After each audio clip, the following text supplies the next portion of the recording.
Well, welcome everyone to this final session of the day. I should say a welcome to Lord Brady, because of course since you wrote the book, that is now your official title. But you're much better known to all of us as Sir Graham Brady, the former chairman of the 1922 committee. You've been described as having the best poker face in politics, also slightly unfairly as an executioner of prime ministers, or more simply, the Conservative Party's Kingmaker. Hence this title of your new book, and a very revealing read through no less than 5 prime ministers in office. So welcome. Thank you very much. The thing that struck me as I read the book, because it covers such a breadth of 5 different prime ministers, is how much we forget, how much detail, how many things happen, the twists and turns. It must have been a hell of a thing to write. Yes, it was, and I was very, very grateful that I'd kept some diary notes. I hadn't been disciplined about it, but when something really important happened, or a conversation that I couldn't quite believe that I'd had, I would always try to make a point of keeping a note of it. And my wife was she doesn't normally nag, but she was very, very good at nagging me to write things down when I'd just come back and said, "You'll never guess what happened today." So very grateful to her for that. But certainly there were stories in there that I'd forgotten completely until I went back to look at diary notes. And one of the things that struck me, I was commissioned to write 90,000 words, and it's amazing how quickly we run out of space. And so I was cutting things out rather than struggling to fill it. You have written it quite quickly, haven't you? I mean, I'm always interested, it is a literary festival, in the process of writing a book. I mean, did you just think, right, I'm out of office now, I've stood down, the election's done, I'm going to get this out? Did you just... Well, it's slightly more than that, in that, as I make clear in the book, I did advise Rishi to wait a few more months before having an election. I stress I did that for other reasons, but I was looking forward to having a little bit longer to write. And so when he did call the election early, I'm afraid I did a little bit of campaigning for the very good candidate we had in Altrincham and Sale West to try to help him, sadly to no effect. But I spent an awful lot of time then typing away and getting the thing down. And in process terms, again, it's my first book. And I hadn't realized that when a publisher says, we want your first draft by whatever it was, the middle of July, they actually mean the end of April. I mean, it's... Did you hit the deadline? Just about, yes. I would imagine reading the book, it seems like you are someone who does things just right. So I should think a deadline focuses you. I'm being accused of being a sort of just-in-time merchant here. I think there might be a lot of truth in that. I think there's probably a lot of that in politics as well. I think a lot of us are generalists. A lot of us are quite used to winging it. And I suppose in political life, you're also generally very busy. Not always with things that are important, but usually very, very busy. So you often find you're rushing from one thing to another and trying to prioritise, and it can be a bit grating. And I guess now you're in this period of going around doing what you're used to doing, which is lots of speeches, lots of talks. It must help after you've been a politician for so long to have this to focus on. I mean, we've had a lot of fun with it, but also it's very nice. I wouldn't say in political meetings, I have had audiences as big as this, but not very often. No offence to the wonderful Isle of Wight Literary Festival, at Hay I had 900 people. And I just thought, I mean, that's, unless you're a party leader, there's no chance you're going to get that. So it's a great opportunity to communicate with people, and in a more relaxed way as well, and when I don't really need anything. Nice if you buy the book, but I don't. But you did let slip that the audience at Henley Literary Festival 2 days ago wasn't quite so big. We are a big audience tonight. Yeah, you're bigger than Henley, yeah. Yeah, fantastic. Brilliant Isle of Wight Literary Festival. And more beautiful here as well. I just want to go right back to the beginning, when you came into politics, 1997. You've gone through quite a lot of selections and you've got the seat that you really wanted, but it was a completely different time then, wasn't it? Yeah. And also, I mean, one of the points I wanted to make, because I just think it's important people understand the unpredictability, the the extent to which chance and luck are key in political life. I got onto the shortlist for Altrincham South West, which is my hometown constituency, and I've no doubt at all, I was far too young, I hadn't fought a seat. They put me on the shortlist because they remembered me as a very young man going out and delivering an awful lot of leaflets for them at election time. And I don't think they expected that I would still be there at the second round or the third round. And nor did I, frankly. So in the end, I won it by one vote after a recount. And if it wasn't for that one vote, I might have been doing something completely different. But it's a seat that's really served you well and looked after you. And I think it felt to me like Altrincham was where you went to escape the Westminster madness a little bit. I mean, there's something very special. It does sometimes happen. It doesn't always happen, obviously. But if you are elected to represent your home town, the place you grew up, I think there is something very special about it. It's also a much higher risk enterprise because if they'd ever thrown me out, I would have felt it very, very seriously as well. So I'm glad I had a huge privilege for 27 years and chose to leave at the time that I did. One thing, of course, is that you went to school there, Yeah. and you went to a grammar school. And when I was reading the book, there's a huge amount at the beginning about this single issue that you were incredibly focused on, and that interestingly took you out of frontline politics, but into the frontline in a completely different way. Yes, I mean, it is fascinating. And the reason I wrote up at some length the circumstances surrounding the time when I resigned from the front bench in 2007 is that, it's a very important part of my life and what happened in my career. But also, I think it demonstrates the difficulty that arises from the expectations of collective responsibility. Because elected in 97, for 10 years I had been, without doubt, the most outspoken proponent of grammar schools and selective education in the House of Commons. I'd done it from the backbenches, I'd been Shadow Schools Minister and done it from the front bench, and after I went on to do other things, I was Shadow Europe Minister. But the education team, if there was going to be a relevant debate, they'd still call me up and say, we've got a debate on grammar schools next week, you will be there, won't you? So I'd spoken more about this than almost anything else. And then suddenly, without any reason, the party changed its policy by 180 degrees. And it was really just David Willits, who was then the Shadow Education Secretary, was making a speech to the CBI conference, and he thought it was going to be a bit dull. And he then found some interesting research, I think it was really about grammar schools in London, where there were obviously millions of people and not very many grammar schools. But he then went on and propounded the view that grammar schools now impede social mobility, which was going to be a hell of a problem for those of us who had grammar schools in our constituencies. And it was going to be the first page of every campaigning leaflet trying to close the schools down. So I just felt I had to speak out, and so kind of correct him on the issue. But I take the reader through it because it's a very difficult thing when you have to make a lot of different judgments. It's about standing up for what you believe, or would I rather keep my job? It's about standing up for the things you've always campaigned for, but at the same time you're worried that you might be letting your colleagues down. Am I causing a problem? Am I making it less likely that my party does well? So there are a lot of dilemmas there.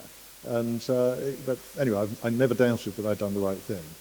It wasn't just sort of launching you as someone who actually throughout your subsequent career you were outspoken, and wasn't the last time certainly that you went against perhaps that collective responsibility, and you were never on the front bench cabinet. You didn't have to.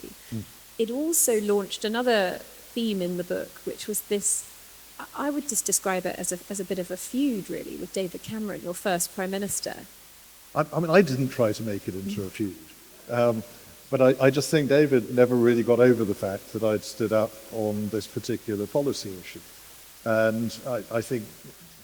I'm looking at my very good friend Richard Osprey in the front row, who we competed to be chairman of the 1922 committee in 2010. And I've no doubt that the fact that I was seen as somebody who's more certainly going to stand up to David Cameron was an asset in that campaign. So I think then, slightly inexplicably, I do talk about some of the things that the efforts to undermine the 1922 committee, the fact that the separate meetings of the parliamentary party were held, and it all got a little bit wearing. But one of the interesting things, I think, is as things get more difficult, which always happens at some point for a prime minister, then actually they start to realise that the 1922 committee isn't the enemy. It's really the part of the mechanism that's there to try to help you to hold the party together. And of course, I still did as much as I could to try to help him and to help him hold the party together as possible. And I do recount the fact that in, I think, February before the EU referendum, I said to him in one of our private meetings, why don't you deal with the EU referendum in the way that Harold Wilson did? Make a speech saying what you believe, but then say, well, this is over to you, the people, you will decide, I will implement your decision. And he had a remarkable response when he said, I can't. And I asked him why. He said, because I have to will. It didn't go that well. Okay, so let's just roll back a little bit because we've skipped forward to you being chair of the 1922 committee. The 22, as it's known, I think until the last 10 years, people didn't really know what it was. It was a sort of shadowy thing that political geeks knew. In my newsroom, people talk about it and I go, oh, yes, yes, yes, yes, yes, and I didn't really know.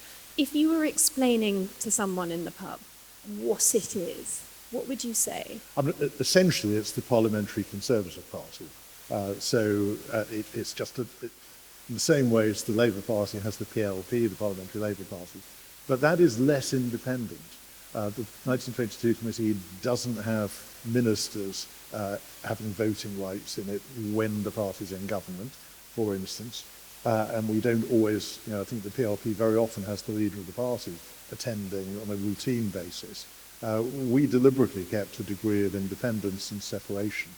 And there's even a little bit of theatre when we have a cabinet minister or the leader of the party, when it's the prime minister, coming to speak. At the beginning of the meeting, there's usually a little bit of, often not terribly exciting, sort of parish notices and private going through the minutes or whatever it might be. And we have always made a point of doing that in private, and then we allow our guests to come in. And I always thought it just helped to make a point that they're there as a part of the government, coming to speak to us. We control our own affairs within the committee. The other thing about it, which they ought to see as an advantage, it means they can come in to applause and banging of desks and a great welcome, rather than having to sit there through very dull reading through of the minutes of the previous meeting before they get to say what they want to say. But fundamentally, it's really about communication between the front bench and the back bench. It's about the elected representatives of the parliamentary party being in a position to give private advice, whether it be the whole 1922 executive or the officers or just the chairman going to see the leader or the party chairman, whoever it is. And that is an opportunity to give confidential private advice and an indication of where the party is on things. And certainly what I always tried to do, which I thought was probably the only way you can be genuinely balanced and dispassionate, I'd be entirely open about what my view was on something. And I might say, I think this is a dreadful idea and I'm completely opposed to it. But then I'd say, but my estimate is the party is probably, 2/3 on your side on this, and you'll get it through without too much difficulty. And I think the prime ministers came to trust those as genuine attempts at judgment. And of course, it's that process of choosing a leader, running votes of confidence when a leader's perhaps on their way out, that you also have to run. So when you were asked, it was suggested that you might be chairman, you thought it was a ridiculous idea and you were far too young. Exactly. I'm not now, but I was then. And in fact, I aged a lot while I was doing the job. I suppose my immediate predecessors had been very much at the end or towards the end of their Commons careers. And that was very much the image that I had in mind of what a chairman of the 1922 committee was. And I wasn't necessarily quite ready to hang my boots at that point. And so at first I said, no, that's crazy. And then I had a few other conversations with people who said, well, it just so happens that the last couple of chairmen have been a bit older. That doesn't have to be the case, and nor does it have to be the last thing that you do. Of course, at that point, I thought I'd maybe do it for a couple of years. I didn't think I was going to do it for 14 years, or have quite as much excitement as I had in the role. You say in the book, my career has been more interesting and lengthy than many of my colleagues. So in a way, it became career defining rather than career ending. Yes. I also make the point that I went into politics to try to excite people and then found that actually they just liked me calming everybody down and trying to reassure them. So you inherited David Cameron as a Prime Minister. Well, he was, in a sense, I became chairman of the 22 almost at the same time he became Prime Minister. So it wasn't something that you were particularly involved in choosing him. No. And as you mentioned, Richard Ottaway here as well, who you went head-to-head with, and you became the chair. How did that relationship with David Cameron progress? Well, I mean, we had very affable conversations. I do say in the book how he would often be supremely relaxed to the point of being horizontal, really. I mean, he would... shoes off, feet up on the table, hands behind his head. But I did eventually come to the view that I thought he quite enjoyed our meetings, both because he knew that he didn't read about what was said in the press the next day, but knew that I would give my honest views. But I came to the slightly depressing view that the main reason he liked them was it was a sort of a quiet period when he could just relax for 15, 20 minutes and take a break. Did he become less relaxed as time went on? It took a long time for David to become less relaxed. More relaxed during coalition, because you make some really interesting observations about, because we forget there was a coalition for his first term, and actually perhaps that was easier for him. It certainly was. And I think in a way it's one of the things which one should be wary about coalition government per se. It's one of the reasons why I think proportional representation can be a worrying system, because it tends to lock in coalitions. And sometimes what that does is remove the influence and the role of the electorate in things. You can find you have an election and you just end up with a reshuffle of who's in a coalition. And of course, if you have coalitions that are formed, our main political parties are big churches, broad churches, and they form their coalitions before general elections and then put a manifesto forward. If you have a coalition formed after an election, then you've got parties that stood on completely different things coming together after they've had their votes cast and saying, okay, what should we keep and what should we throw out? And I don't think it's a particularly democratic thing. You make the distinction, actually a fair amount during the book, not just about David Cameron, between politicians who are conviction politicians, which I think we could class you as one, and then perhaps more in the David Cameron style of focus group driven, fluttering in the wind a little bit? Well, I mean, I grew up in the 1980s. I got involved in politics first when Margaret Thatcher was Prime Minister. And I think I was attracted to that kind of conviction politics. I thought, you could not be agnostic about Margaret Thatcher. Lots of people didn't like her, and lots of us thought she was fantastic. And certainly at that point, I think Conservative politics was the radical politics in Britain. It was the most exciting party to be a part of. And I've never, I suppose, lost my the degree to which I tend to prefer that style of politics. I like a vigorous debate, a strong argument, and an outcome. It was Brexit, wasn't it, for David Cameron, that became obviously the real problem for him. Did you think after he had lost, he said he had to win, which is why he was backing Remain, completely wrong.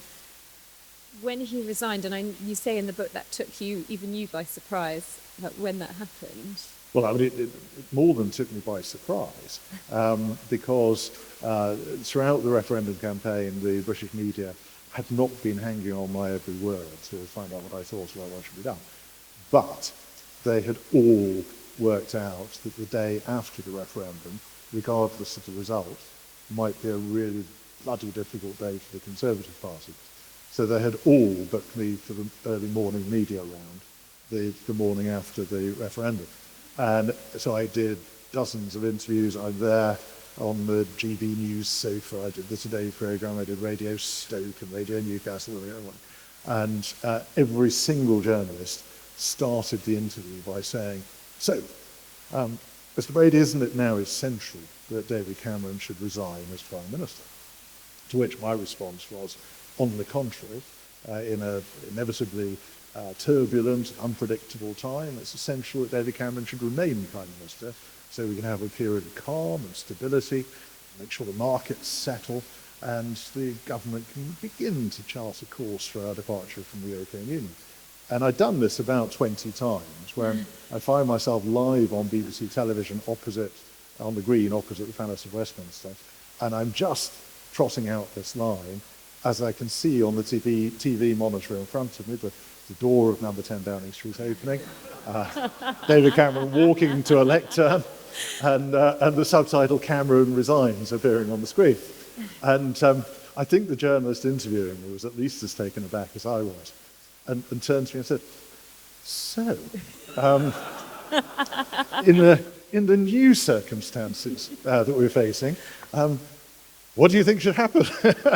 Which I said that I thought it was essential that we move as swiftly and seamlessly as possible to choose a new leader who could provide the calm and stability that the country needed and begin to chart our course.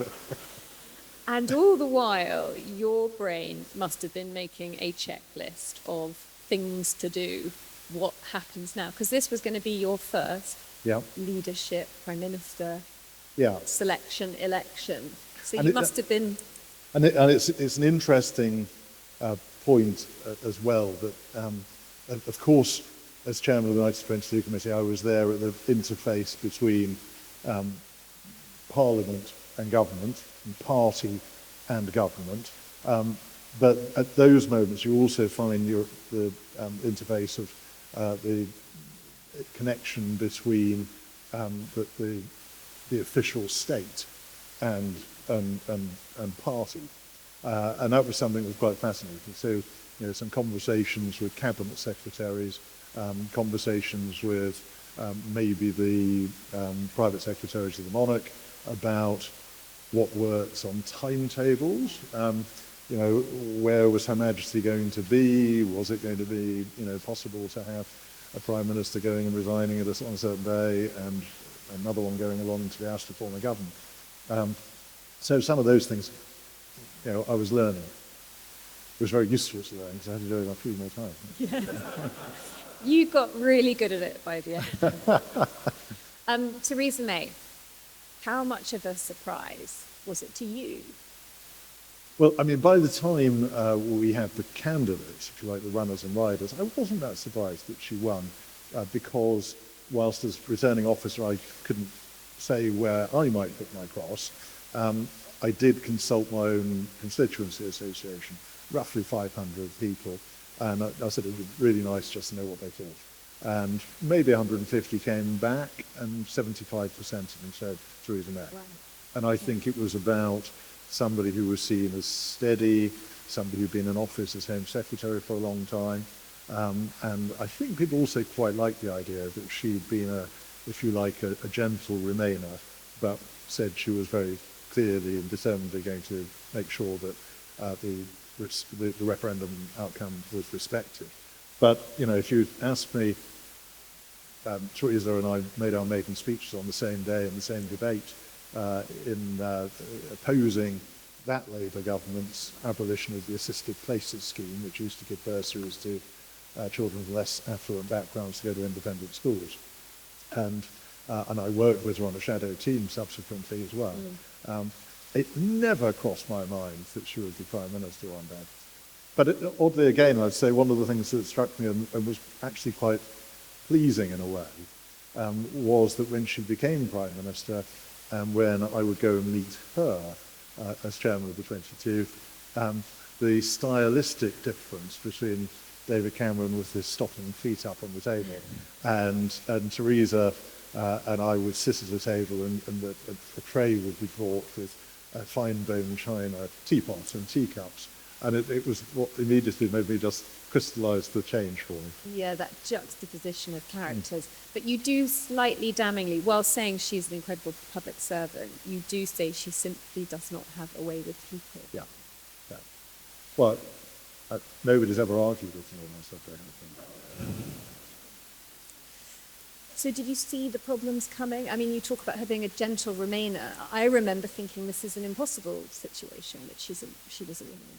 Well, I mean, she made, not deliberately, she made the situation completely impossible by calling an unnecessary election in 2017 and losing a majority in it, which brought about the most neuralgic, painful period in British politics.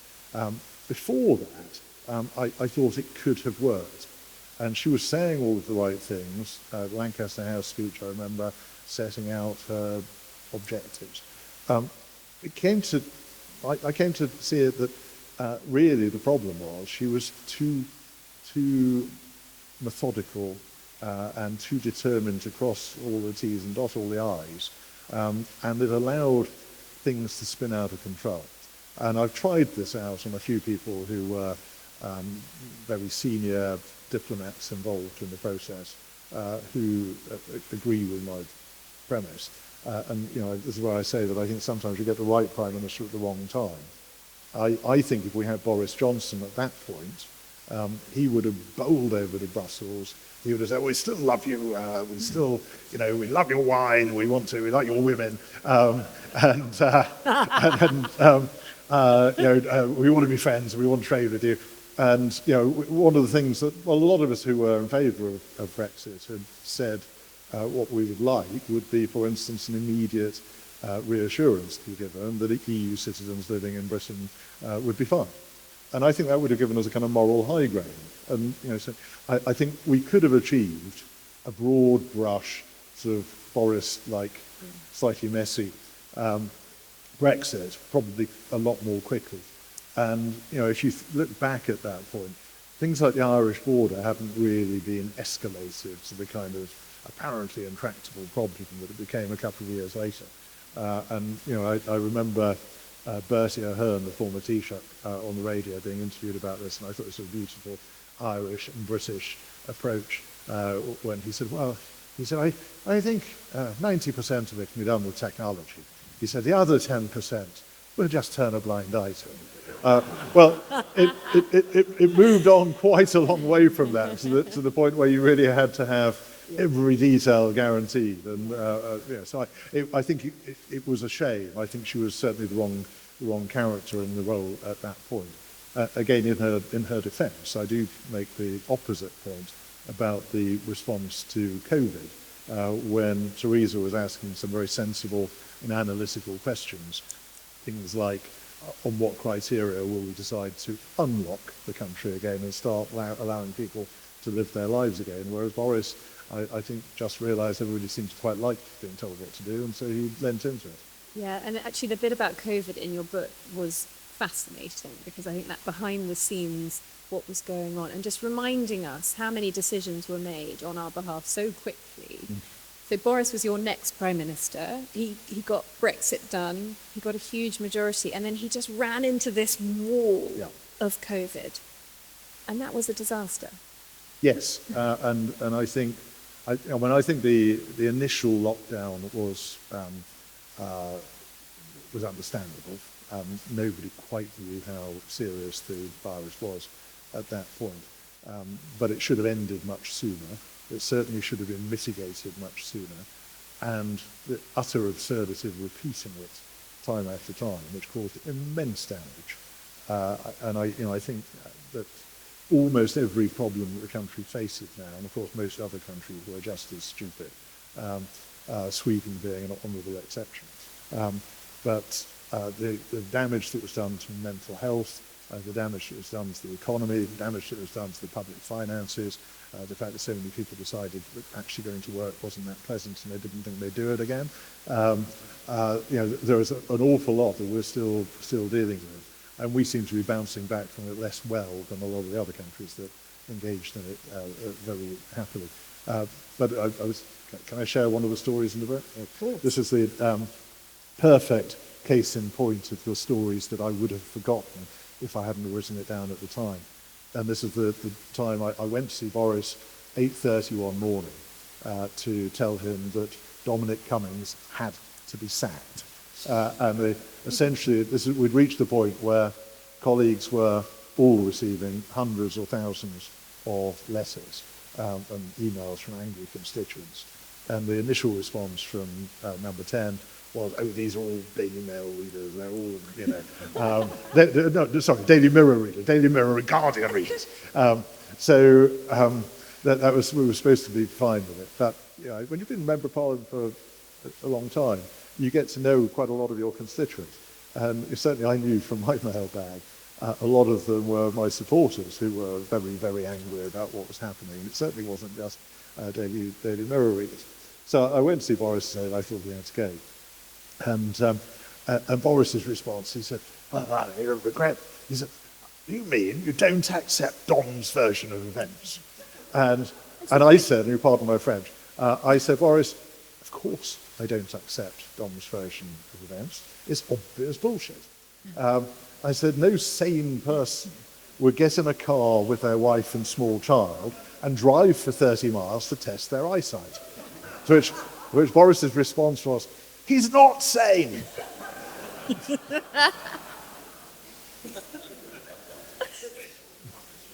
There are wonderful accounts, really vivid actually, of Boris when you had these private meetings, because actually you had an extraordinary platform as chairman of the 22 to meet with prime ministers and give your opinion. And never so much, I think, as COVID, throughout COVID, which you, as you've explained, you thought our response wasn't spot on. This image of Boris Johnson sort of unravelling, is that fair? Well, this is when I went to see him about the 2 metre social distancing.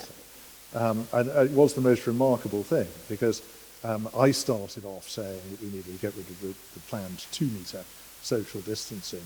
And there were two particular reasons. The most important one was that it's impossible to get children into schools if you have 2 metres social distancing. And the second one, my constituency was on the edge of Manchester Airport, or the other way around. And you can't fly a commercial airline if you've got to sit people 2 metres apart. So I started off making this case. And at the start of the meeting, Boris was very much on the how many more people do you want to die end of things. And then he said that maybe it's meant to be. Maybe this is our Black Death. And this is the point where I said, but Boris, this isn't the Black Death. And he said, no, you're right. It isn't. And he said, the Black Death killed 40% of the population of Europe. This is killing hardly anyone. Now, our chaperone for the meeting, as immediately apparent at the very first page of my book, because I'm such a dangerous individual, we were always chaperoned by somebody, often quite a senior member of the cabinet. Sometimes it was the Chancellor of the Exchequer, bizarrely. On this occasion, it was the Chief Whip at the time, Mark Spencer. So at this point, Mark Spencer chips in and says, well, unless you're elderly. And at this point, Boris turned to him and said, no, even if you're in your 90s, you've got a 95% chance of survival. And I sat there thinking, this is really very odd. I went in to persuade him of my point of view on this, which he was opposing. Now he has my point of view entirely and is now putting it forward to other people. So I guess the important point, not just for the laughs, the important point out of it is that I think it does show that decision-making during the COVID pandemic and the response was not always entirely rational. You talked about keeping diaries, anecdotes. Were there things, because you come across as someone very discreet, you were the keeper of the secrets, the lists, the numbers, the letters. Were there anecdotes that you came across in your notes that you just thought, no, this just really wouldn't be on if I include this in the book? Yes. Can But I can't tell you what give they me an example? No, I mean, I did know this might damage sales, but I took the immediate judgment. I didn't want to get into private lives and prurient stories in particular. So, I mean, there were lots of those in Westminster circles that some are true, some are may not be, but I just didn't want to go there. So I've avoided all of that. But what we did learn lots about that I think we didn't know is the letters. And I know that this has caused a lot of interest, is how you kept the letters. So if people were losing confidence in the Prime Minister, they were able to send you a letter. I always assumed it would have to be a hard copy letter, but you took text messages. I'm very modern. As long as I could verify that it was from the person who was purporting to send it, I would accept almost any.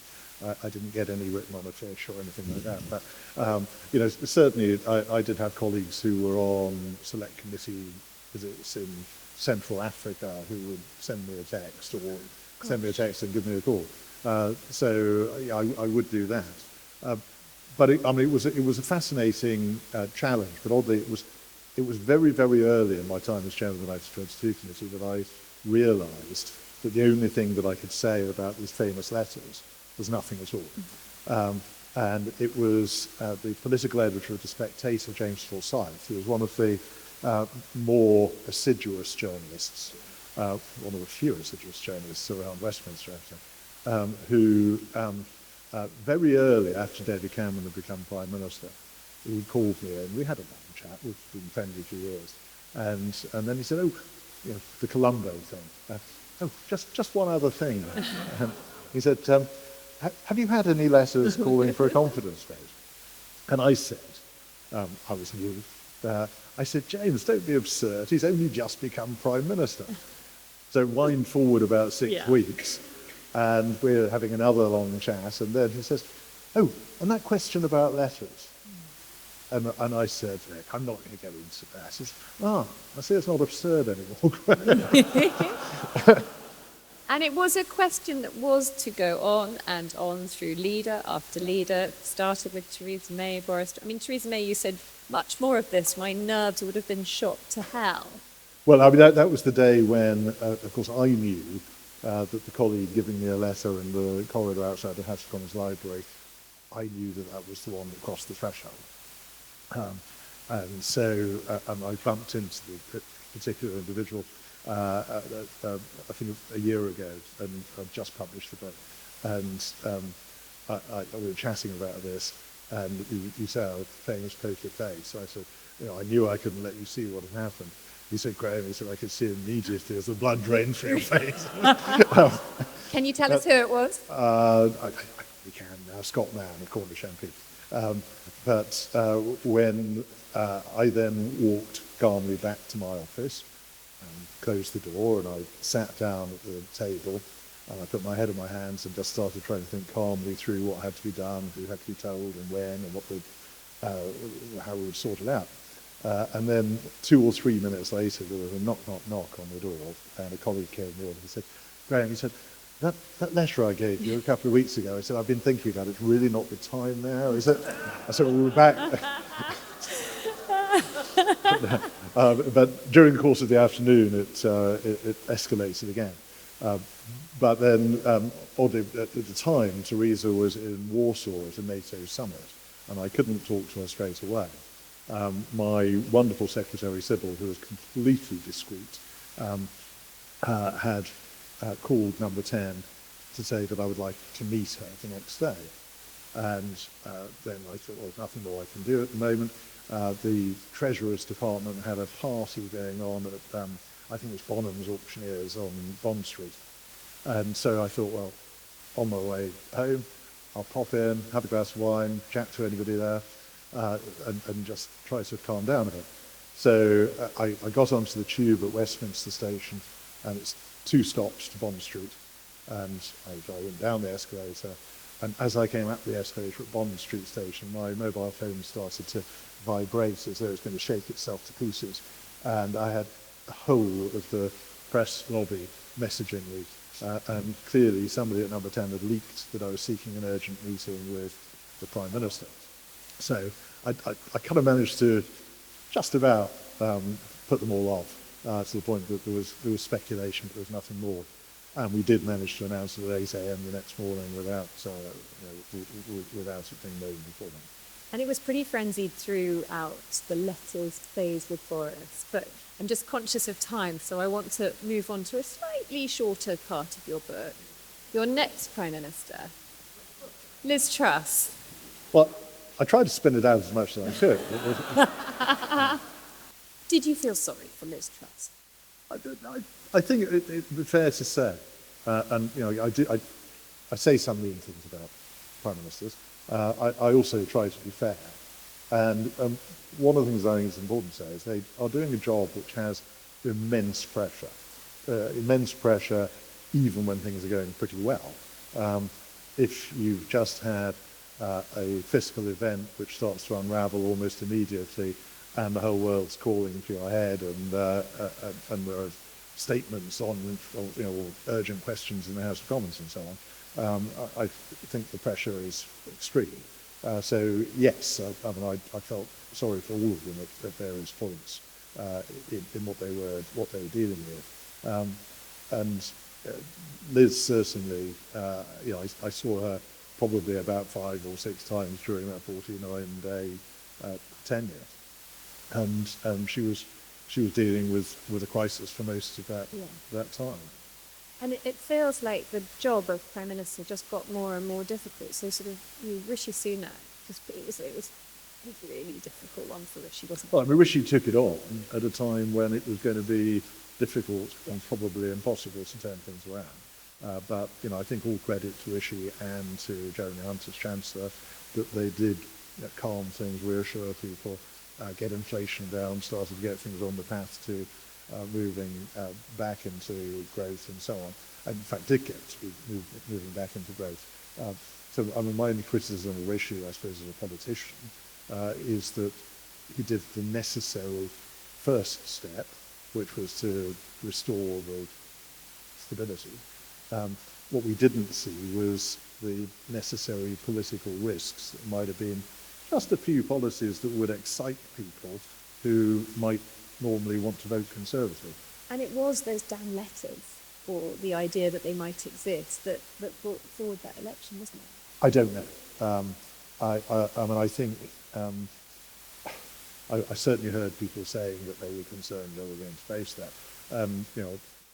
I'll plug my colleague, the former Chief Whip Simon Hart, his book, in which he says, they would try to read me if I came to talk to them, and they'd say, they're very worried there's going to be a confidence vote. And if you said, always bear in mind that there are only a tenth as many people that let it in as the media claims. So maybe I did try to calm them down a little bit, but it clearly wasn't. I was obviously too suffering. One final question from me before we go to questions from the audience. The future for the Conservative Party. How's it looking? It's looking a lot better this week than it did last week. And, I'd say up front, I've been a fan of Kemi Badenoch's for a long time. And in fact, it goes right the way back to when I resigned over the grammar schools. It was about a year later, an old friend had asked me to go and speak at a fundraiser in Dulwich and West Norwood, which is a very safe Labour seat in London. You may have possibly picked up, they readily hide my views.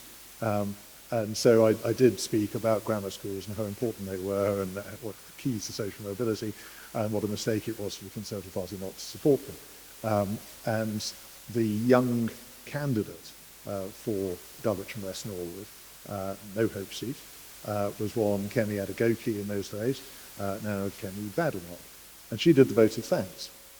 And I think it would have been entirely understandable if she had stood up and just said, thank you so much for bringing up your evening and coming and supporting us. We need all the help we can get, and we need to raise funds and all the rest. That would have been a perfectly reasonable job.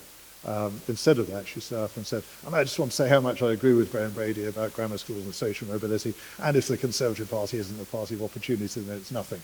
And I thought it was indicative of somebody who has belief, is gutsy, and she's got a lot of fight in her. But it is that inner conviction that appeals to me. But I think she also has, over the last year as leader, done a very good job of building the case and starting to put the necessary things in place. And we've started to see the policy outcomes at the conference this week. And crucial in this, I think, is that we are now the only party in Britain which has got a message about fiscal responsibility and how the country actually gets itself out of the hole that we've dug ourselves into by spending too much, borrowing too much, and taxing too much. And I have to say that what I've heard this week has really spoken to me very, very clearly, and I'm very positive about it. And you're now in the Lords, so you've got a whole new political life ahead of you, another book, hopefully. I hope so.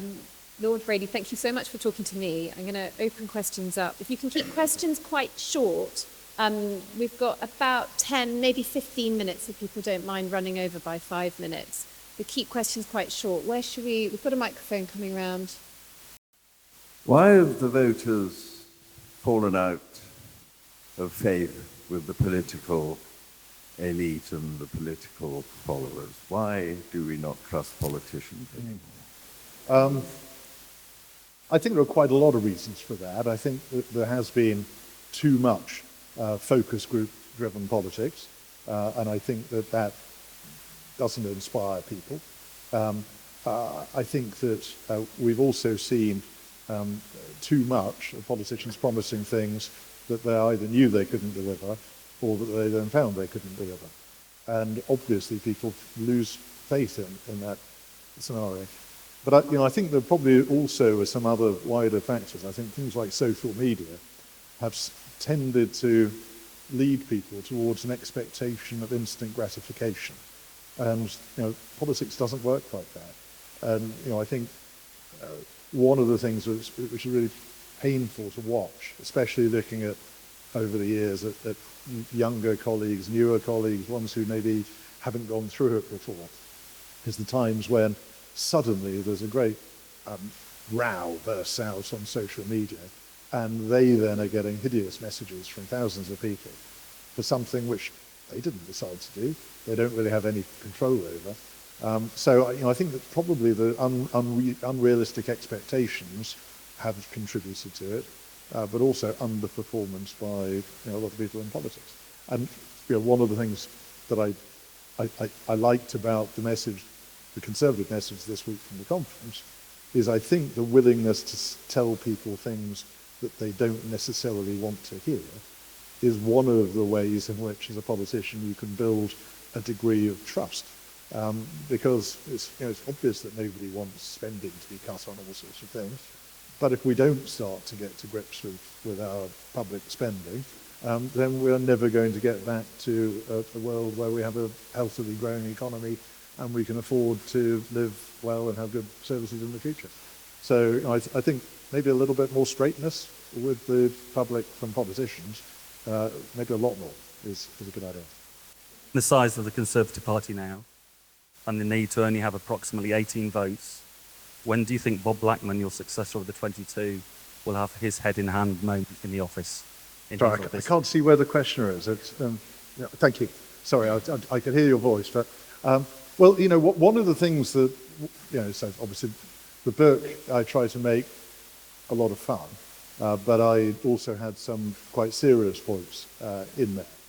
And one of the reasons I went through the business of the letters and how they build or how they don't build in certain circumstances was to debunk the notion, which was always there, always in media speculation especially, the belief that the Parliamentary Conservative Party was always desperate to get rid of its leaders as soon as they were elected. And it was never the case. And actually what tended to happen would be there'd be a few people who just couldn't bear whoever was the leader might write a letter right at the beginning. You could then go for a very long time without anybody else wanting to do it. And they tended all to come in a rush when something was really unsustainable. So, I'd be wrong. Obviously, Bob, like me, is completely discreet about whether anybody's written a letter to him or not. But I think that what we're seeing now this week is just the beginning of people starting to say, yeah, actually she had a point in not just shooting her mouth off immediately. She had a point in building the case about how you can start to control spending and then you can start to reduce taxation, things like the pledge to get rid of stamp duty. So, I think probably it might be slow, but I think we're in an upturn. I've campaigned for some time locally, but also when they brought the online harms bill, they're negotiating it. I'm a lawyer by profession, and the old-fashioned libel law seems to have gone out of the window, and it's due to social media and the fact that people can post. And the thing that is, can we not bring in a law that says people have to post in their own name? Because it seems to me that anybody can post as a fish called Wanda or whatever they want to call themselves, and they have there's no way of finding out, who's libelled you. I mean, my husband was a counsellor and he was libelled time and time again, and we could do nothing about it. And is there a way of, I'm sure that politics, would you agree with me, that it's made politics a different game to what Margaret Thatcher and Harold Wilson and all the rest of them had to put up with? Yeah. They didn't get this barrage that as soon as they open their mouth. Yeah. On your final point, I absolutely agree, and I think it's appalling. I think it's really a tragedy. I think there are a lot of people who are very good people who are put off being involved in public life because they don't want themselves or their families to have to deal with abuse or threats. And if we carry on like that, then we'll just see the quality of people getting involved in public life steadily declining. I don't know whether the online harms bill or act that's just come in is going to help at all. I've always been quite sympathetic to the idea that you should be able to find out who has said something. It doesn't have to be public, but there has to be the ability for law enforcement to find out who it was who threatened to murder somebody, for instance. So I'm very sympathetic to the argument. Thank you. Do you think we might elect better leaders and better prime ministers if the political parties returned to electing their leaders from the parliamentary party, by the parliamentary party, rather than the membership at large? I think when a party is in opposition, I think it's absolutely fine to have, as we had last year, a big sort of national debate, lots of hustings around the country, a party conference, and the final opportunity to look at the candidates. I did come to the view very, very firmly, to be fair, it was my view when this system of election was introduced in the first place as well, that when the party is in government, it should be the parliamentary party that makes the decision. And I think the sort of slightly brutal reason is that you could end up with a leader chosen who doesn't enjoy the confidence of the parliamentary party, and that makes it more likely they're going to end up going. The other more practical reason, which I suppose probably weighed more heavily on me than maybe anything else, is that in those circumstances where a Prime Minister has resigned, particularly at a time like the 2016 referendum and with some danger of instability having consequences, I think the protracted leadership election is just an opportunity for things to go horribly wrong. And at a time when you want to have stability and certainty, you can do it a lot more quickly if it's a parliamentary party choosing. And as an aside, I put in the book, it just so happened that the day after Rishi had become leader of the party, I was hosting a little dinner in a dining room in the House of Commons for the managing director of one of the British banks, one of the big high street banks, to talk to some interested members of Parliament. And it was a particularly sort of very kind of him to say, before we start, can we just pause and thank Graham and his officers on the Motor Grid 2 Committee for resolving this in 6 days, as we did. He turned to me and said, you saved the country tens of billions of pounds. And I think it crystallised the point. We've got to be able to do that quickly and provide some certainty in difficult times. How likely do you think it is that enough Conservative MPs defect to reform to legitimise it, to sanitise it and effectively render it electable? I don't think it's likely. I think, without being too personal, of those who have, or former MPs who have gone to reform, well, there were a couple of them where I felt for reform.